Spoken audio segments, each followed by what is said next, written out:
Hello, ഈ പൊസിഷനിൽ white move തന്നെയാണ്. പതിവ് പോലെ വീഡിയോ പോസ് ചെയ്തിട്ട് വൈറ്റിന്റെ ഏറ്റവും ബെസ്റ്റ് മൂവിനെ പറ്റി നിങ്ങൾക്ക് ചിന്തിക്കാവുന്നതാണ്. ഒന്ന് കണ്ടു നോക്കിയാലോ. വൈറ്റ് ഇവിടെ ക്യൂനായിട്ടാണ് പ്രൊമോട്ട് ചെയ്യുന്നതെന്നാണ് നിങ്ങൾ വിചാരിച്ചതെങ്കിൽ ഒരു ചെറിയ പ്രശ്നമുണ്ട്.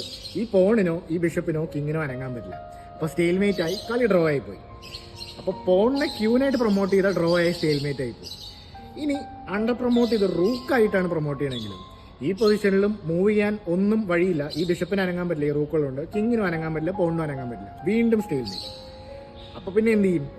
അപ്പോഴാണ് വൈറ്റ് ട്രിക്കി ആയിട്ടുള്ള ഈ പോൺ പുഷ് ചെയ്തിട്ട് ബിഷപ്പായിട്ട് പ്രൊമോട്ട് ചെയ്യുന്നത്. ബിഷപ്പായിട്ടാണ് ഇവിടെ അണ്ടർ പ്രൊമോട്ട് ചെയ്യുന്നത് വൈറ്റ്. അപ്പോൾ ബ്ലാക്കിന്റെ ഓൺലി ചോയ്സ് ഈ ബിഷപ്പിന് നീങ്ങുവാണ്. ബിഷപ്പ് സാമ്പിളായിട്ട് ഇവിടേക്കൊക്കെ നീങ്ങിയെന്ന് വെക്കാം. ആദ്യം വന്നിട്ട് ഈ ഒരു പോണിനെ അങ്ങ് വെട്ടിയെടുക്കും. ഇനി ബ്ലാക്കിന് വേറെ ചോയ്സുകളൊന്നുമില്ല. കിങ്ങിനെ അനങ്ങാൻ പറ്റില്ല. ഈ ബിഷപ്പിനെ അങ്ങോട്ടും ഇങ്ങോട്ടും വേറെ എങ്ങോട്ടേലും മാറ്റി കളിക്കാം. ഒരു പക്ഷേ ബിഷപ്പ് ഇവിടെ തിരികെ വന്നിട്ട് ഇതിനെ എക്സ്ചേഞ്ച് ചെയ്യാൻ നോക്കിക്കഴിഞ്ഞാൽ ഒറ്റ മൂല ചെക്ക്മേറ്റ് ഉണ്ട്. ചെക്ക്മേറ്റ്.